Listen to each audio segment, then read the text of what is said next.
All right, we're just gonna give it a moment to let the waiting room clear. Please make sure you're muted as you enter.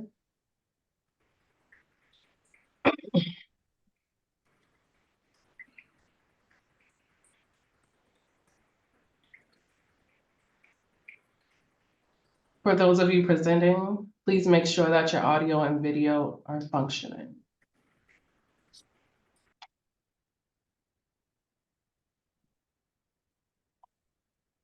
All right, good afternoon. This is a hearing before the Boston Cannabis Board, the BCB. Today is February 14th, 2024. Happy Valentine's Day to everybody. Today's hearing is being conducted pursuant to amendments to the open meeting law. This is what allows us to meet virtually.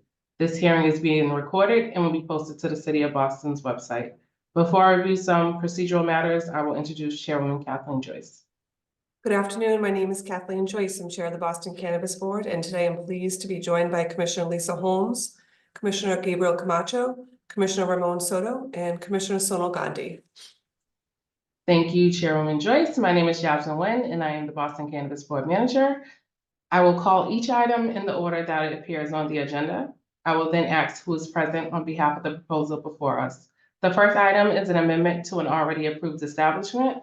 So they will have 5 minutes to present to the BCB, and then we will move to the new license applications, in which they will have 10 minutes to present to the BCB, followed by questions from the board members. We will then take public testimony, beginning with elected officials or their representatives, followed by the general public. If you wish to testify, please sign up via the link that we'll put in the chat. If you have done so already, you do not have to do it again. Additionally, you may use the chat function to request to testify as well. Please wait until the matter in which you would like to speak about is called. Do not use the chat function to give testimony. It will not be considered. Please state your full name, address, and affiliation, if any. Testimony will be limited to 2 minutes, at which time you will be muted. Additional testimony may be submitted in writing to cannabisboard@boston.gov. The record will be kept open until Tuesday, February 20th at 5 p.m.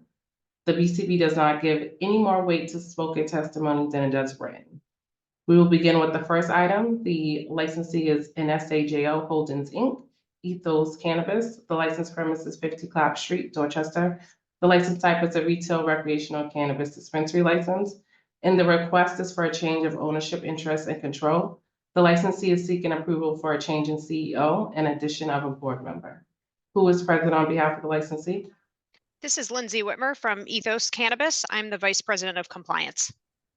All right, Lindsay, you will have 5 minutes just to give a brief overview of what you're proposing today. Sure. So NSAGO Holdings is, I believe, coming forward with a pretty simple request. We are asking to replace David Clapper, our previous CEO, with Jabron Washington, our new CEO. So that is the first request. The second request is for NSAJO Holdings to add Jordan Glink as a member of its board. He is a new member, and so we are asking that he be added officially to the board.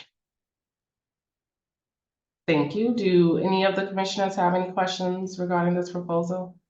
I just have one question, Jasmine. Who is in control of the day-to-day operations here? As far as Ethos, you're saying? Yes. Jabron Washington would be the CEO.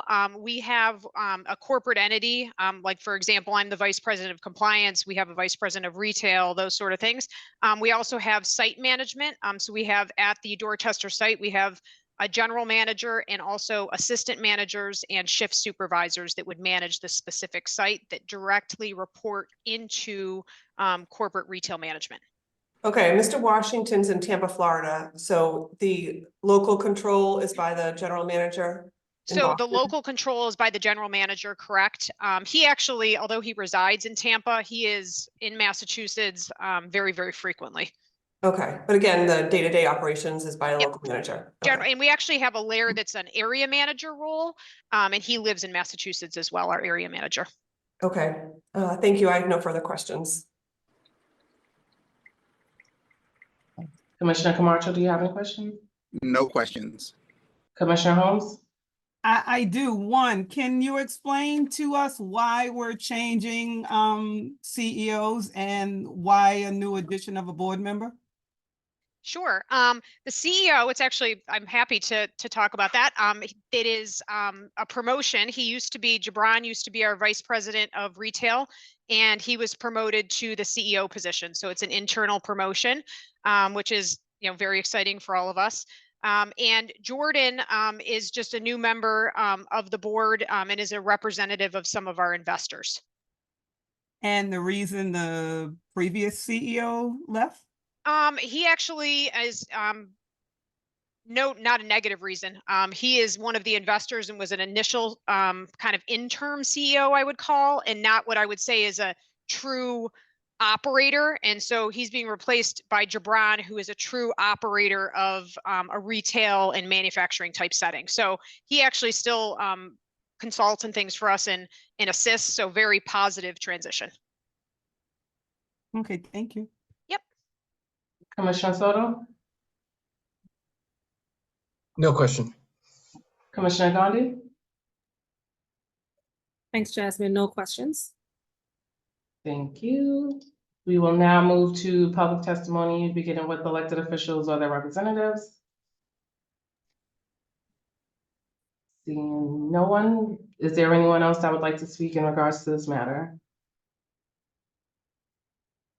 Seeing no one, the board will take this matter under advisement. Thank you.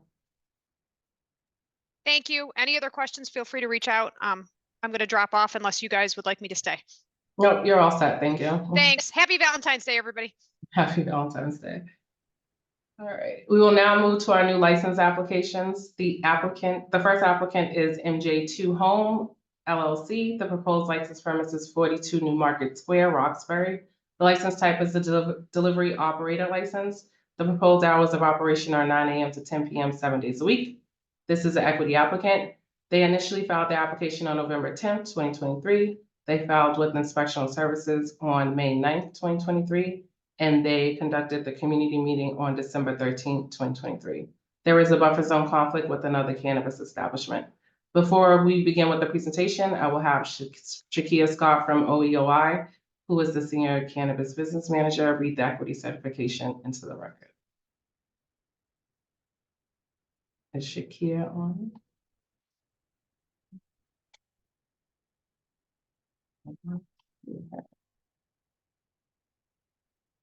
All right, I don't see Shakia. We will move to the presentation and then circle back to her. Who is present on behalf of the licensee? Manuel DePina from MJ to Home. Okay. So you have 10 minutes. You may share your screen and begin. Let me know if you can see my screen. Yep, we can see it. Good afternoon, and thank you for taking the time to hear our proposal.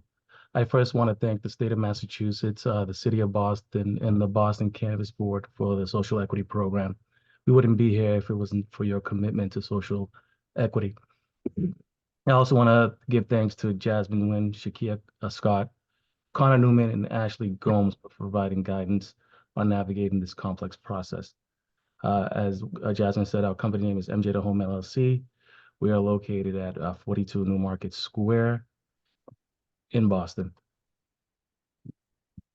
Again, my name is Manuel DePina, and I am co-owner of MJ to Home. I have 25 years of work experience in engineering and compliance management. I attended Boston Public School, and I'm a native of Dorchester.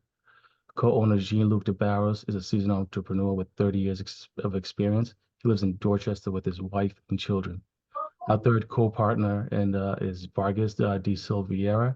He has over 30 years of experience in engineering and construction management. We chose the delivery operator license because it has minimal impact on the community when compared to retail cultivation and product manufacturing. It also has the lower front cost, so this means we can start small and gradually grow the business. This license does not allow a storefront, so this means we will have no customer access to our location. Now, hours of operation will be from 9 a.m. to 10 p.m., but we'll have staff come early and late to prepare the product for delivery. MJ to Home is 100% minority owned and a social equity applicant. We're doing this because we want to employ those affected by the prohibition of cannabis and also bring safe and cost competitive cannabis to responsible adults. We have letter support from local community groups and officials and local businesses. We wanted to foster a sense of community, so we met with local community groups and business group before the scheduled community meeting. Our goal was to address their concern and see where we could improve, and we addressed their concerns and their needs and got their support.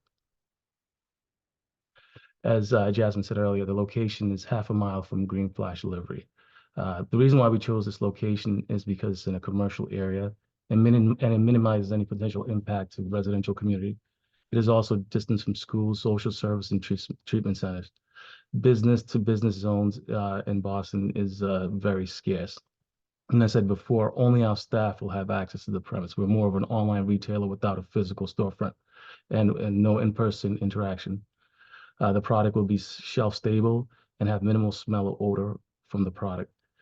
This location is surrounded by bus stops, bike paths, and commuter rails. It also has ample on-site parking.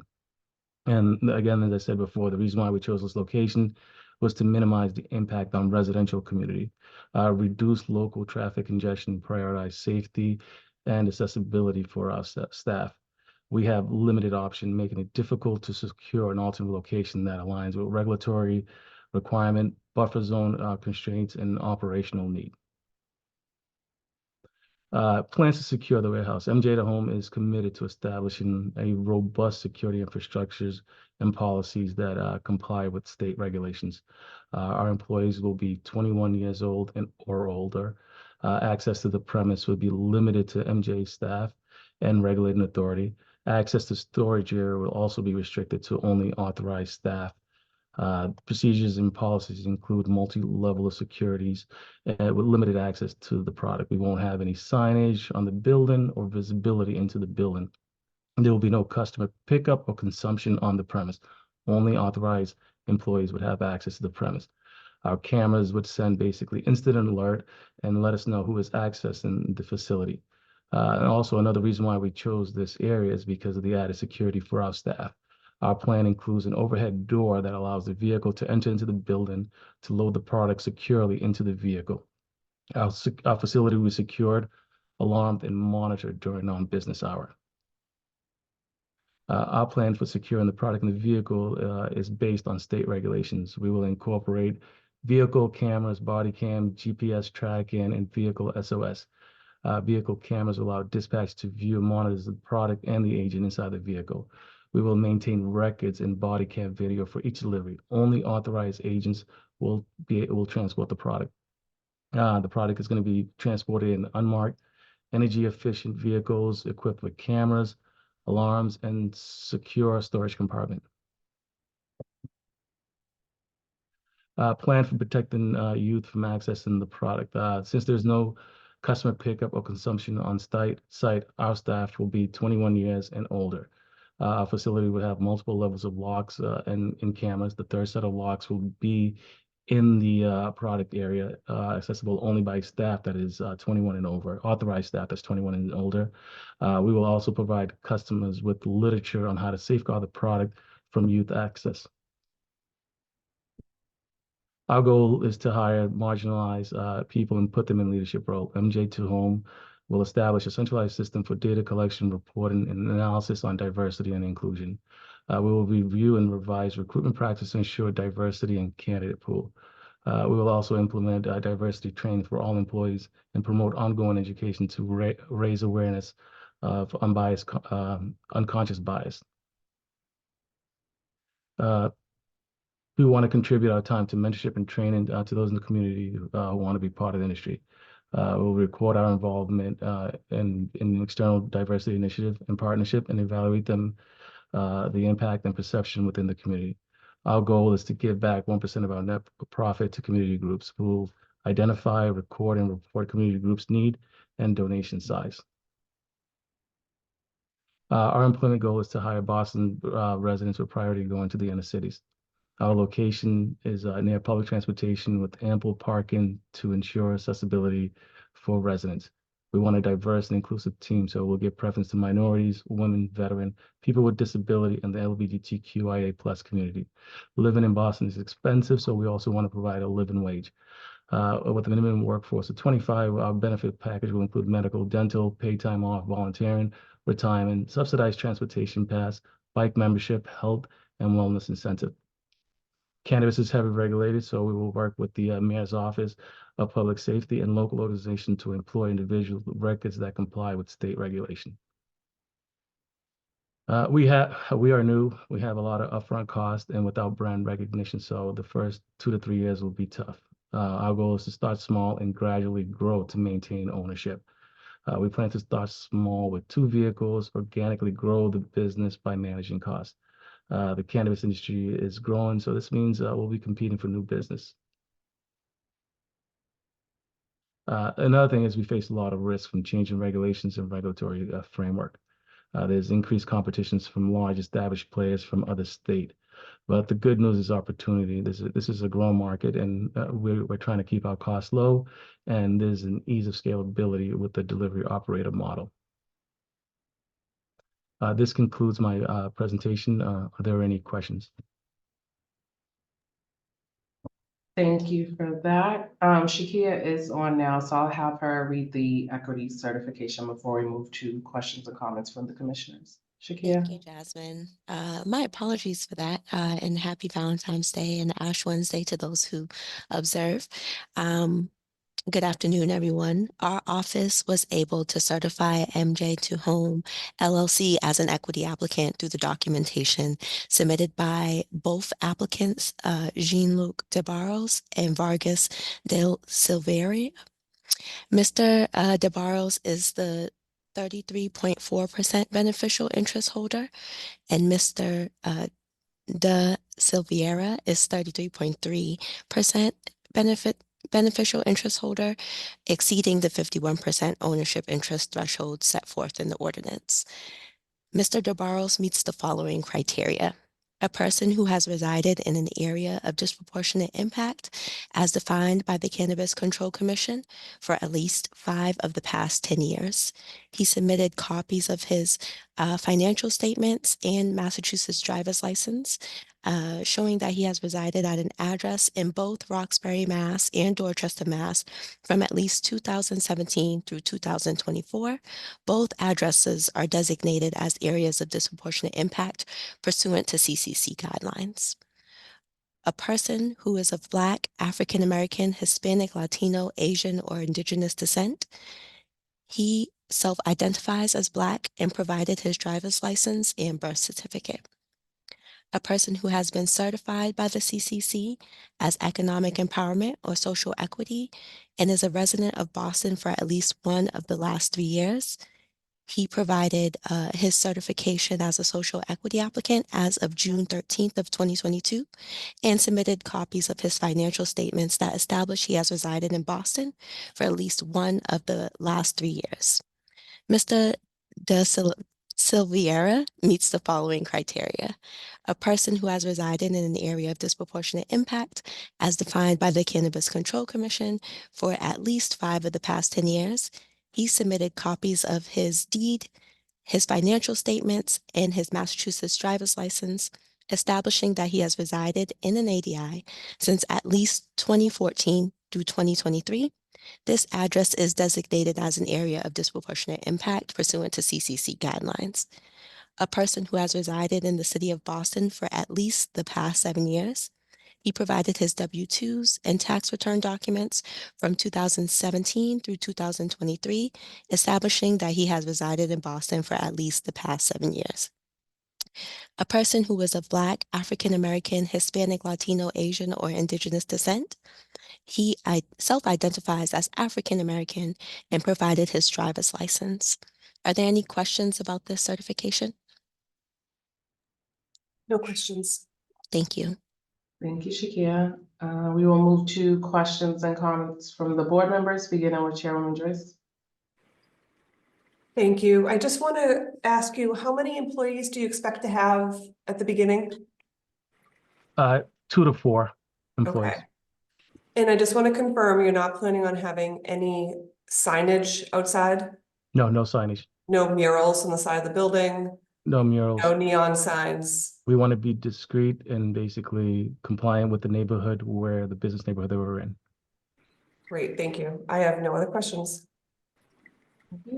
Commissioner Camacho, do you have any questions? Yes, Mr. DePina.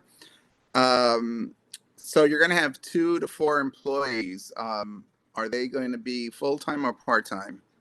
The goal is to have them full-time. The goal is to have them full-time. Okay. And as a delivery, you're going to have 2 persons per delivery vehicle?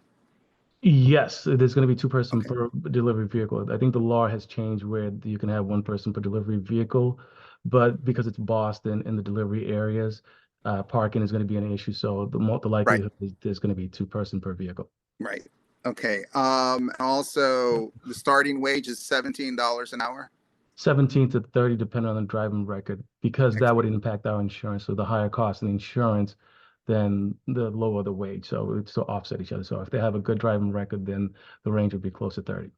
Okay. So, and also in your application, you said 50% from Boston include in targeting Dorchester, Roxbury, and Mattapan, 25% minority. What is your recruitment plan to reach those goals? I think it's in the plan. So the Yeah. plan that we're going to have right now is mostly to hire women, because right now we have almost 100% minorities in there. So the goal is to hire women. So we have, let's see, on recruitment methods. So there are different organizations and planned places that we're going to work with. My goal is in the beginning, we will work with the community groups that basically we dealt with in the beginning and have them provide recommendations on people that are basically from that area that would be accepted by the commission so that we can hire them. And then for basically anyone with criminal backgrounds, we're going to work with the mayor's office on that portion of it to basically try to reinstate those that have those type of records, but that is compliant to the commission and their approval of them. Thank you. That's all I have. Commissioner Holmes? Commissioner Soto?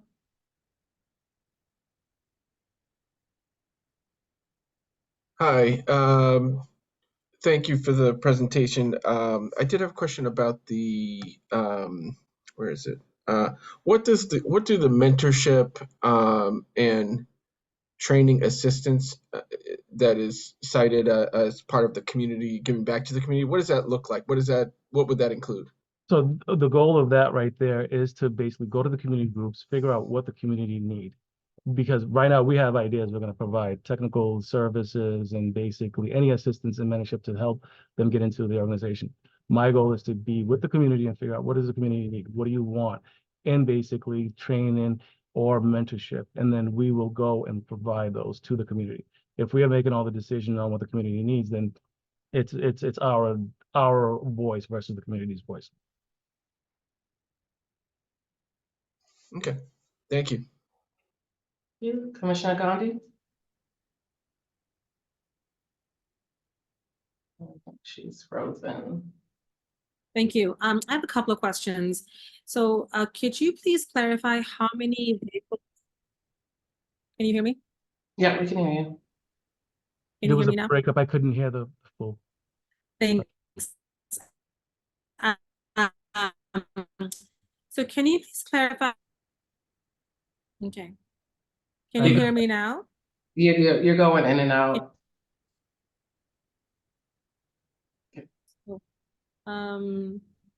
Okay, you seem to be good now. I can ask my questions via Camera chat off. if that's. Do you want to turn the camera off, Commissioner? We're gonna turn my camera off. Okay. Perfect. But does this work better? Can you guys hear me now? Yes. All right, great, thank you. So I have a question.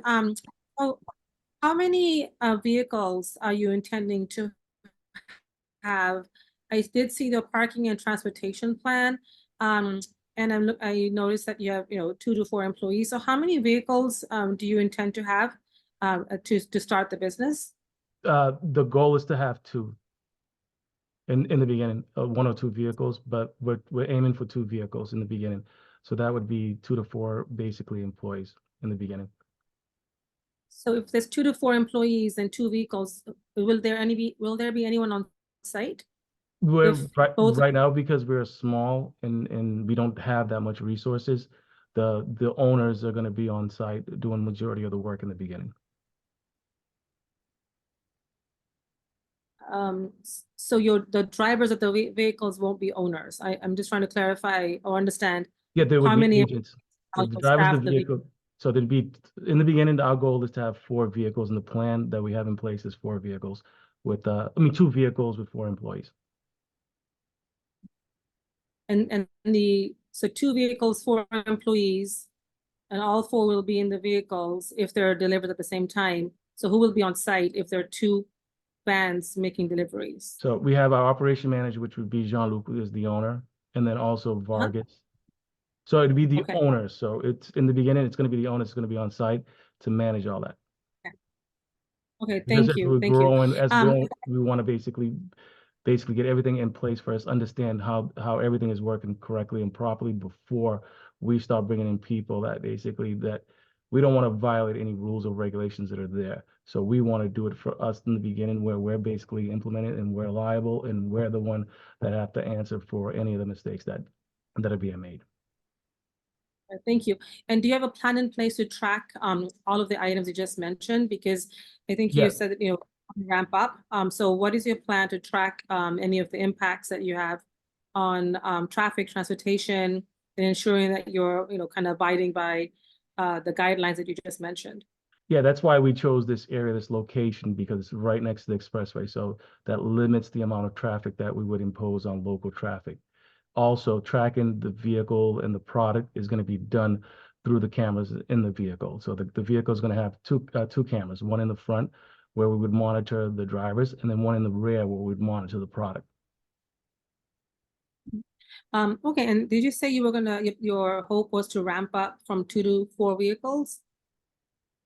Yes, exactly. Right in the beginning, because we are new, we don't have brand recognitions, we don't have much in this facility. We are social equity for a reason.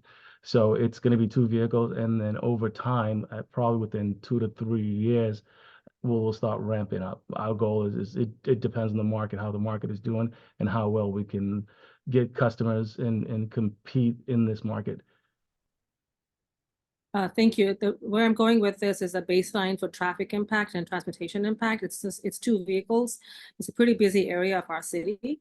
So it's 2 vehicles. And so just kind of getting a baseline of any impact and tracking, the guidelines you just mentioned, and then kind of building off of that to make sure that there is no negative impact on traffic and congestion in the area, even with an additional 2, an additional 4, or if you even add more. So I'm just trying to make sure you have a good baseline for any traffic impacts that you have in this area. Yeah, with 2 vehicles, I don't see any impact on traffic in there. But it would be helpful to have that baseline information. So, we all hope you succeed. And if you get, if you're successful, but you want to make sure you've got a good baseline for traffic and transportation impact. Yeah, and then that's the reason why we chose this area. It's in an area where traffic is. Are you referring to traffic as in the delivery location and where the vehicle would go, or traffic in the area where the vehicle is taken off from? Traffic actually both, but more so area from which the vehicle will take off, because there'll be a lot more trips from your location. So there'll be a lot of. We want to limit the number of trips. So in the vehicle, there's going to be storage compartment. So Okay. when the vehicle leaves the facility, it won't be back probably before 2 to 4 hours later to restock up. So in the vehicle, there's going to be 2 storage bins, one for securing cash, which we want to eliminate cash payment, where we would use debit payment, incentivize debit card payment. In the vehicle, there's going to be another storage compartment where you would store the product that's going out for delivery for that day. So the trips back and forth to the facility is very limited. It's going to be probably within 2 to 4 hours, depending on the locations and distance of the customer. Thank you. That's super helpful. No more questions. Thank you. Are there any additional questions from any of the board members? All right, seeing none, we will move to public testimony, beginning with elected officials or their representative. Yes, Madam Chair, members of the board, Connor Newman with the Mayor's Office of Neighborhood Services. This time, the Mayor's Office would like to defer to the judgment of this board. Some background information on the community process. ONS hosted a community meeting on December 13th. There were no concerns raised at that meeting. The applicant went on to continue to reach out to various stakeholders in the neighborhood. Our office is unaware of any concerns at this time. As I said, would like to defer to the board. Thank you. Thank you, Connor. Are there any other elected officials or their representative? Is there anyone that would like to speak on this matter? All right, seeing no one, the board will take this matter under advisement. Thank you. All right, the next item we have, the applicant is Ascend Mass LLC, DBA Ascend. The proposed license premises 268 to 274 French Street in the West End. The license type is a co-located medical and recreational cannabis dispensary license. The proposed hours of operations are 9 a.m. to 10 p.m., 7 days a week. This is a non-equity applicant. They filed their application on August 22nd, 2023. They filed with Inspectional Services on September 23rd, 2023, and they held their community meeting on December 4th, 2023. This is an existing establishment currently open and operating as a recreational retailer. They are adding medical. Who is present on behalf of the licensee? Good afternoon, Jasmine. This is Mike Ross. I'm here on behalf of Ascend, along with my client, Matt McKenna. All right, you will have 10 minutes. You may share your screen and begin.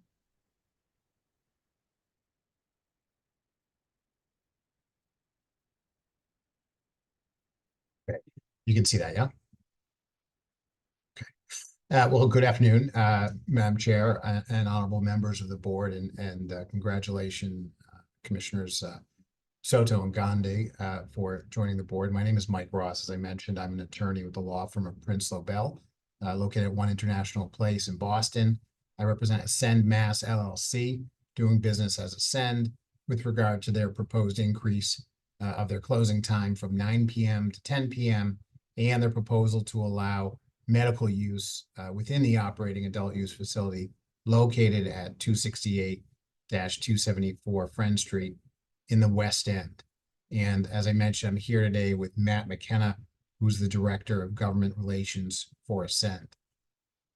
Just by way of background, Ascend is currently operating in 7 states with 33 operating dispensaries.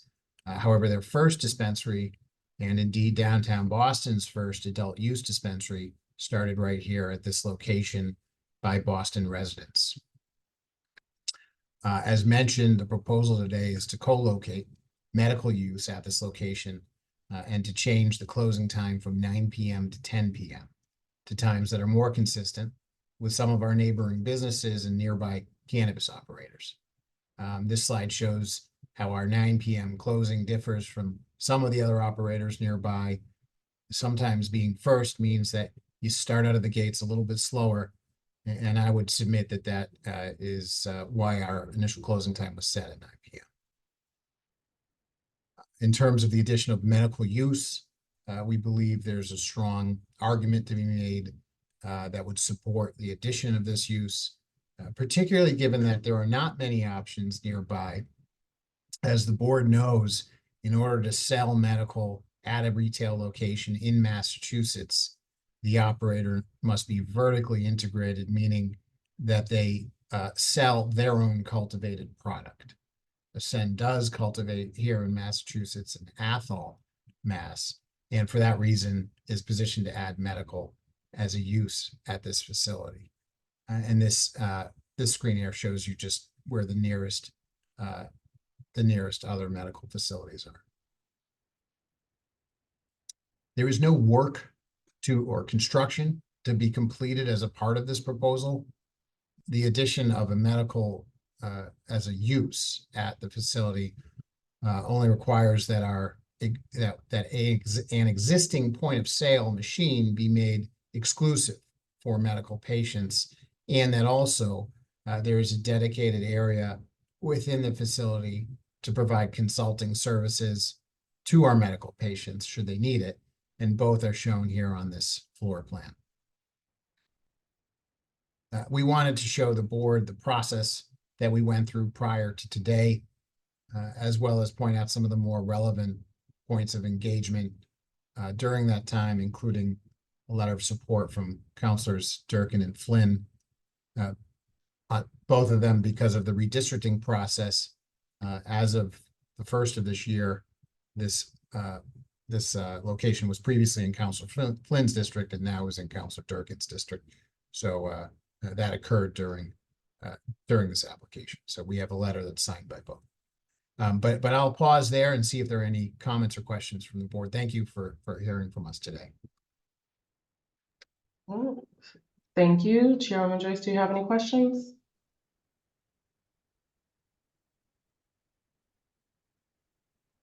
Sorry, I don't have any questions at this time, but I'm gonna see if I'll let the other commissioners go first. Commissioner Camacho? I have no questions. Commissioner Holmes? I have no questions at this time. Commissioner Soto? Hi, question about nice to see you, Mr. Ross. Good to see you. Question about you'd mentioned that there's the separate area in order to speak to individuals about the medical aspect of it. Does that require folks who have specialized education that require certain certifications or knowledge in order to provide that insight? Really good question, Commissioner. As it's a state regulations, it's in the CCC regs, and there is no specific guidance of that type of what you're saying.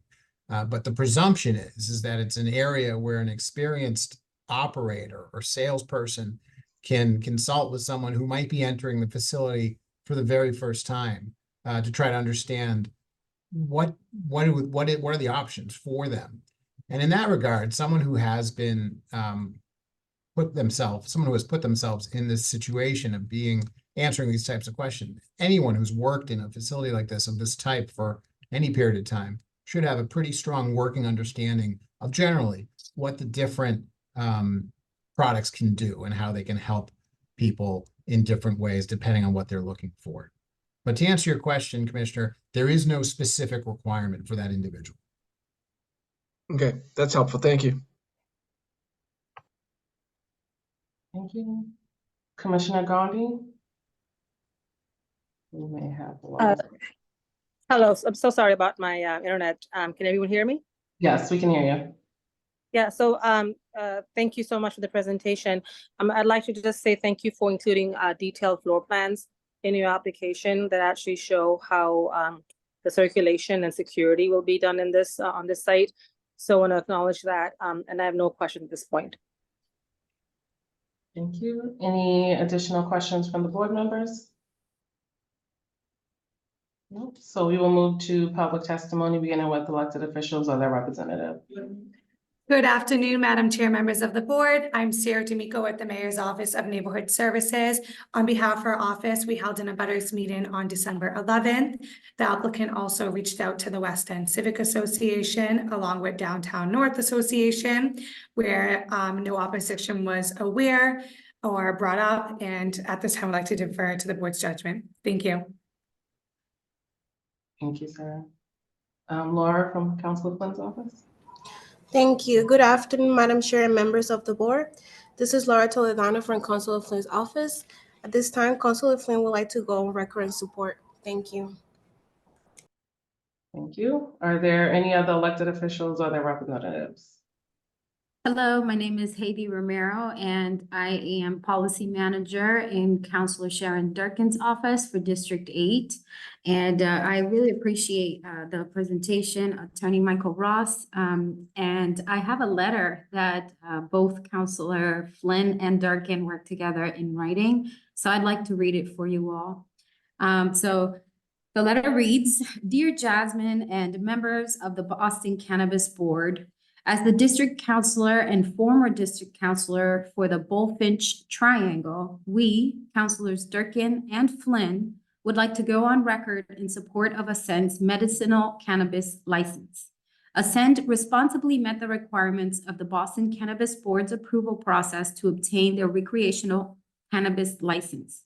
Having operated at 272 Friend Street for the past 2.5 years, the business is now familiar with the neighborhood, having extensively engaged in the West End Civic Association, and has the proper operations and capacity to offer products for medicinal use as well. We are confident that such an addition to Ascend's license would be a productive addition to their business. In order to ensure success for both the business and the neighborhood, we are grateful for the operator's attention to maintenance of the public realm and facade in a way that respects the surrounding environment and neighborhood. Specifically, Ascend should remain vigilant against the improper disposal of their single-use packaging materials and keep all window marketing respectful of the surrounding community. Sincerely, Sharon Durkin, Boston City Councilor for District 8, and Ed Flynn, Boston City Councilor for District 2. Thank you. Thank you. I do see there's a Nicole with your hand raised. Oh, I apologize. Jay Walsh on behalf of the Downtown North Association. Apparently I'm on my wife's Zoom account, so apologies for not changing my name.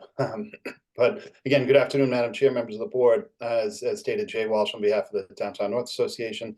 We did meet with Ascend on January 11th, and we'd like to support their application for the additional of medical use at the facility.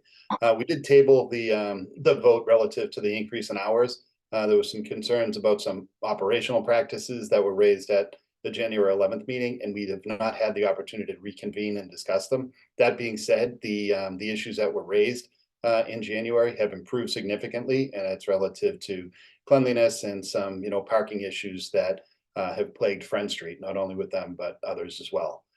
So that being said, we'd like to support the addition of the medical, and I am confident that that they would be continue to operate in a much better fashion. So thank you. Thank you. Is there anyone else that wishes to speak? All right, seeing no one, the board will take this matter under advisement. Thank you. Thank you very much. Have a nice day. You too. All right, next we're going to have the board discussion on supplemental materials submitted by Be Well Organic Medicine, Inc. Who is present on behalf of the applicant?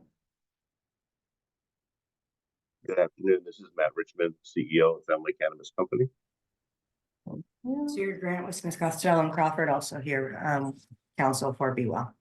Okay, so this item was deferred from the BCB's January 24th voting meeting in order for the applicant to provide additional information on their employment and security plan. Would the applicant like to give a brief overview of the items you submitted? Good afternoon. Thank you. Yes, I'd like to provide just a quick overview. But first, I'd like to thank the Boston Cannabis Board for allowing us to come back and submit and supplement our initial filings. In the interest of time, we're not going to give a whole presentation, but I'll just run through a quick summary, and then I'd be happy to take any questions and any feedback. Family Cannabis recognizes the importance of supporting and promoting diversity in our employment and partner base. Our most recent submissions include local friendly groups that we've reached out to, plans for employment and DEI outreach, not only to potential employees, but also to other social equity operators who might have more applicants than available positions to fill. In addition, we've also identified areas for local art to be displayed in our facility in our ancillary space. We continue to develop our relationship with the local community, and I'm pleased to report that we've begun receiving employment candidates from the Fenway CDC, and we've also made 2 offers of employment to 2 of the current security guards working at the store, whom are persons of color. Our recent submissions also include detailed security and operating procedures for routine shifts, enhanced Fenway event staffing, training programs, procedures for the identification verification, and restricting access to those 21 years and older, as well as standard operating procedures for emergency circumstances. In addition to our internal training procedures for all store and security personnel, we have also contracted with Steve Chasen of AC3 to provide specialized training for our security personnel. Steve is very familiar with security in the city of Boston, very familiar with CCC regulations, and incidentally performed BeWell's initial security training for our store in Merrimack, and also set up all the original SOPs and security trainings for the MedMen store when it opened in Fenway. Thank you for listening, and I'm happy to answer any questions, take any feedback. Thank you. Chairwoman Joyce, do you have any questions?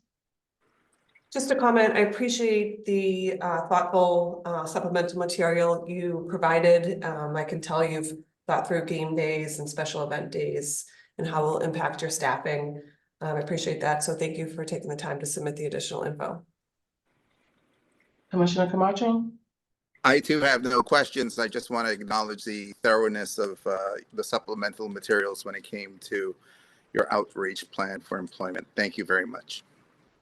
Commissioner Holmes? Again, I just want to thank him very much for the very detailed security plan, especially game day, which is a big deal down there. And I really appreciate all the work you put into it. I thank you very much for that.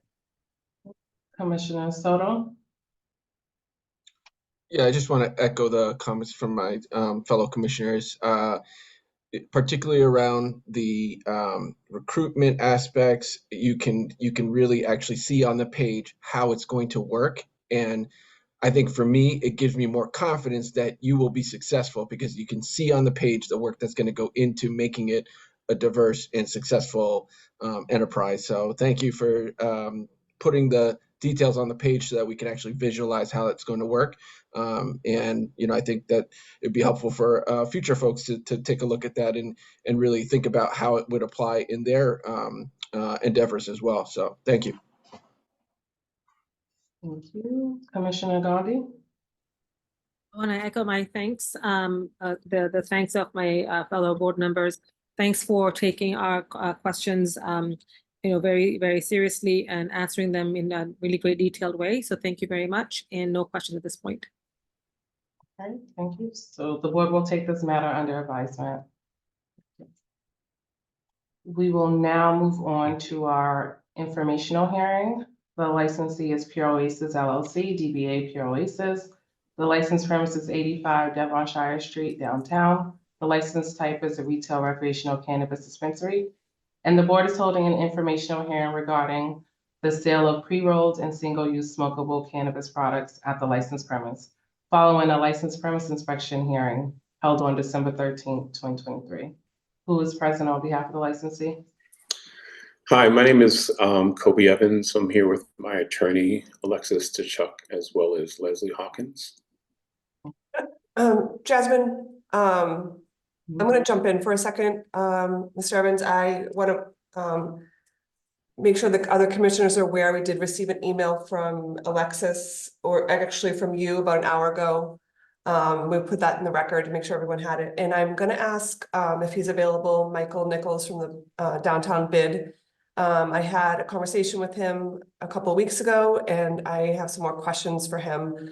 I want him to get on the record what the bids process is and how they came up with this condition.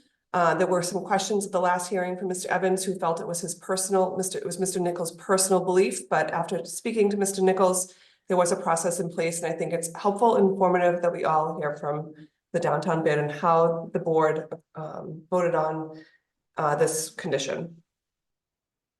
Thank you, Chairwoman Joyce. Yes, I'm Michael Nichols. I'm the president of the Downtown Boston Bid. And so while I represent the view of the organization in that individual capacity, I'm here to speak on behalf of the organization's view. In response to an inquiry made to the bid, I'm here to address the bid's position on license restrictions. Begin by noting the bid's position on all cannabis establishments within the boundaries of the bid is held pursuant to a policy that we developed by our board years ago, and it is administered and communicated by the staff. The policy has gone largely unchanged since initially being implemented, and it reflects that the license restrictions sought by the bid have been common among every applicant that has sought to open a cannabis establishment downtown. Thus far, to my knowledge, every applicant who has ever sought sought a license to operate a cannabis establishment downtown, has agreed to those license restrictions, including those who were ultimately not approved. This includes the 2 establishments open in the bid today, Patriot Care doing business as Cannabis and Pure Oasis.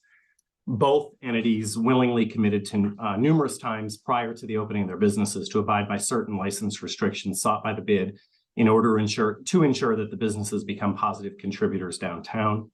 The 3 primary license restrictions that are most discussed are restrictions on the hours of sale, on the minimum sales price, and a prohibition on selling single-use smokable pre-rolls. In all cases, both Cannabis and Pure Oasis committed to those restrictions as a condition of opening their business downtown. In response to a request from the licensing board at a hearing in July of 2023, the bid has spent time reevaluating the license restrictions as a good faith gesture to evolve the organization's view relative to the additional information gained from the 2 businesses that are currently open and operating in the neighborhood. We committed to this review on the record at that meeting, and we've spent time analyzing the 3 primary restrictions with numerous conversations at our board and staff levels and through conversations with key stakeholders downtown, including the 2 cannabis businesses. Ultimately, we shared with Pure Oasis last summer and then again with the licensing board at a December 2023 public meeting that the bid could see a path toward eliminating the minimum sales price and extending the hours of operation for the businesses, but that the limitation on pre-rolls remains directly connected to preventing negative behaviors in the neighborhood.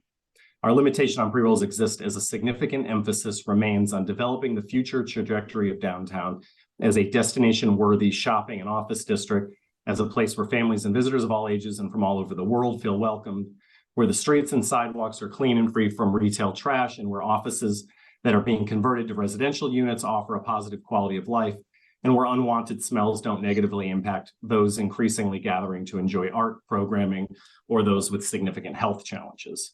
On this point, our organizational view on the topic remains unchanged from the agreements that we reached with both Cannabis and Pure Oasis. Thank you. Just a couple questions. Sure. How many member organizations are part of the bid?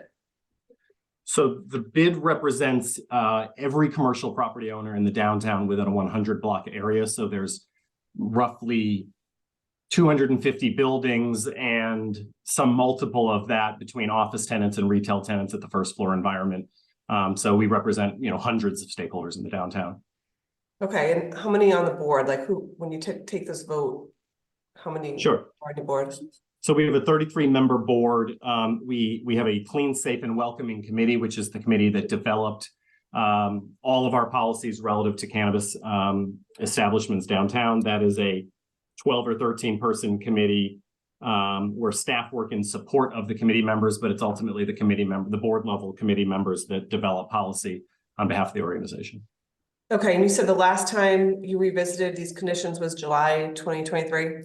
Right, pursuant to the licensing board requesting that we consider the license restrictions in light of the operations of the businesses today. We've had, numerous conversations at a board and staff level around those license restrictions. Okay, and is it something you're continuing to talk about? As things evolve in the bid, I would imagine something like pre-rolls will be something that people are going to come back to you and ask you to reconsider. Right, we're always willing to have conversations with the licensing board, with our businesses, but the policy of today remains a consensus view that has not really changed in the years that we've kind of faced these issues. Okay, I appreciate your time today and appreciate you talking through this with me recently and for taking the time out of your busy schedule to join us at this hearing again. I will turn it over to the other commissioners to see. I appreciate it. Just one brief note, Sure. Chairwoman, which is just, I've only been in the organization about 1.5 years, so most of our policy predates me. It's been the policy of the bid for 4, 5, 6 years as establishments have worked with the bid, but the policies have remained unchanged during that time. Thank you. Commissioner Camacho, do you have any comments? I have no questions for Mr. Nichols. Commissioner Holmes? No questions. Commissioner Soto? No questions. Thank you. Commissioner Gandhi? No questions. Thank you. Would the licensee like to make a statement? Hi, yes, I'm sorry. I would just like to apologize to Mr. Nichols and to the board. I know that you guys have been inundated with a lot of activity around this issue, and it was never our intention for this to turn into such a lengthy discussion. When we opened in June of 2023, our expectation was that this restriction would actually be a boon for our organization, meaning that customers who came into the shop would have to spend more money. And at the end of the day, that would mean more revenue. And unfortunately, right off the first days of being open, seeing that the traffic wasn't there, we were very concerned with the fact that we wouldn't necessarily be able to make payroll. Just to go backwards for a second, Pure Oasis was Boston's first recreational cannabis dispensary. Devonshire Street is our second location. To this point, we have 70 staff members between the two locations. We have a third approved location in Brighton, which would make us 3 locations within Boston, with potentially within a year having over 100 staff people. We're excited about the opportunity to be a good constructive partner in the downtown community. Our expectation was that as cannabis has evolved, this issue around pre-rolls would evolve with the kind of exposure to seeing that over the last 8 years of selling almost 30,000 pre-rolls, that we haven't necessarily had any issues that I can speak to. As an organization, we've had no issues with the city beyond this, no issues with the state. In fact, we are in compliance with all rules and regulations as it relates to the Cannabis Control Commission.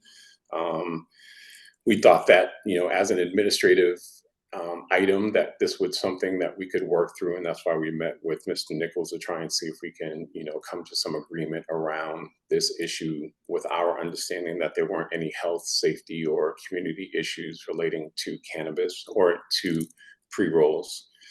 We've invested over $1 million into the build out of our organization. It's only until now that we're starting to see a positive uptick in sales. We have 25 great staff members who come from marginalized communities. A lot of these staff members indulge in cannabis, which makes it harder for them to work at other organizations that might do drug testing.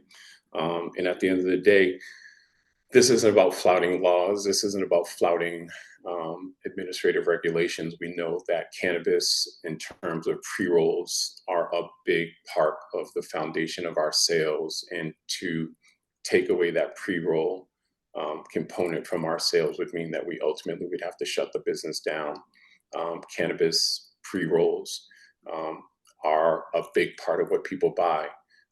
They can amount to upwards of 90% of people that come in will buy a pre-roll just to kind of have a sample of what a new strain will be. And so it just ends up being a big part of our business. And without those pre-roll sales, we couldn't compete in the downtown market. The rent is too high. We pay staff a little more because they have to come downtown to work, and it would ultimately be the end of our business. We started out as Boston's first recreational cannabis dispensary. And with the elimination of pre-roll sales, we would end up being probably the state's first dispensary to close because of an administrative ruling. Thank you.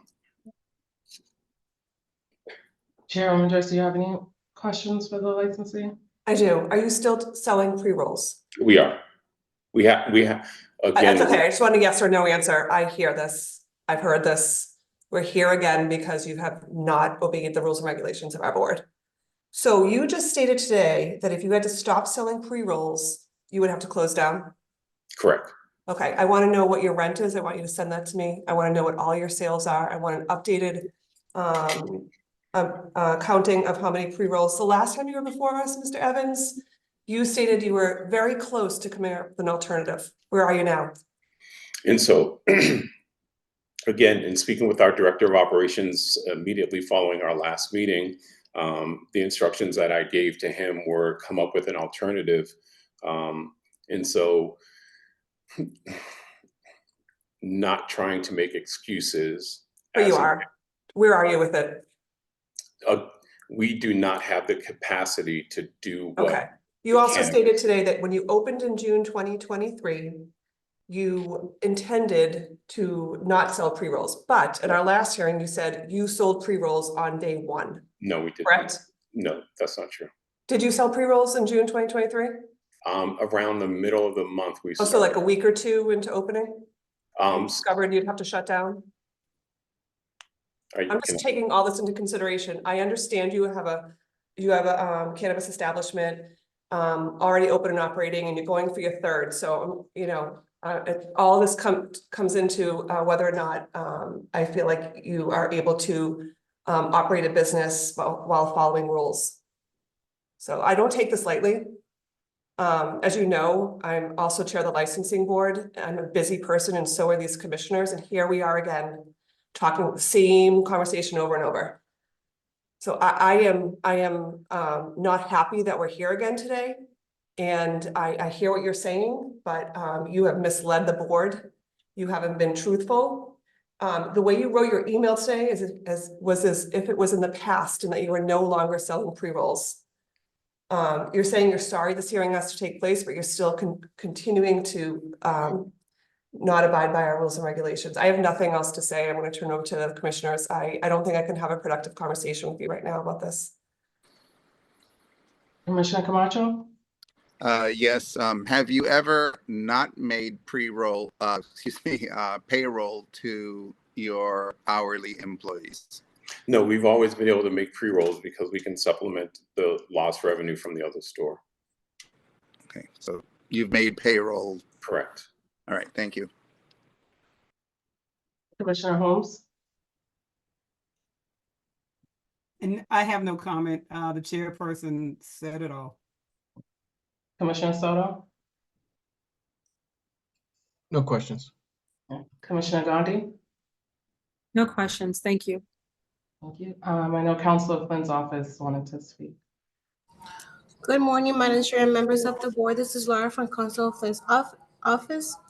Councilor Flynn would like to note his disappointment with the operators selling of pre-roll and single-use smokable cannabis products in a clear violation of the host community agreement, HCA, when Pure Aces sought approval for the retail recreational cannabis license at the Boston Cannabis Board. Councilor Flynn provided a letter of support for them based on a number of factors. The most important being there was a community support and acknowledged that there was an agreed upon HCA with the downtown community. The HCA agreement explicitly states that the pre-roll sales are prohibited. However, this is the second time that Pure Aces has been caught selling pre-rolls. By violating the terms, this sets a very bad precedent for existing and future HCAs in the city, whereby operators can just disregard prior community processes and walk away from agreements without repercussions. The operators must demonstrate that they are in good faith actors and committed to the conditions as set forth in the HCA. Thank you. Thank you. Are there any other final comments from any other board members or the licensee? Point of clarification, this is not an HCA restriction, correct? It is in your host community agreement. Okay, just confirm. Any other final comments? All right, the board will take this matter under advisement. Thank you. All right, those were all the matters before the board today. The board's voting meeting will take place next Wednesday, February 21st at 1 p.m. The information to access the voting hearing will be on our website, boston.gov/cannabis. Again, the record will be kept open until next Tuesday, February 20th at 5 p.m. Thank you all for attending this meeting and enjoy the rest of your day. Thank you.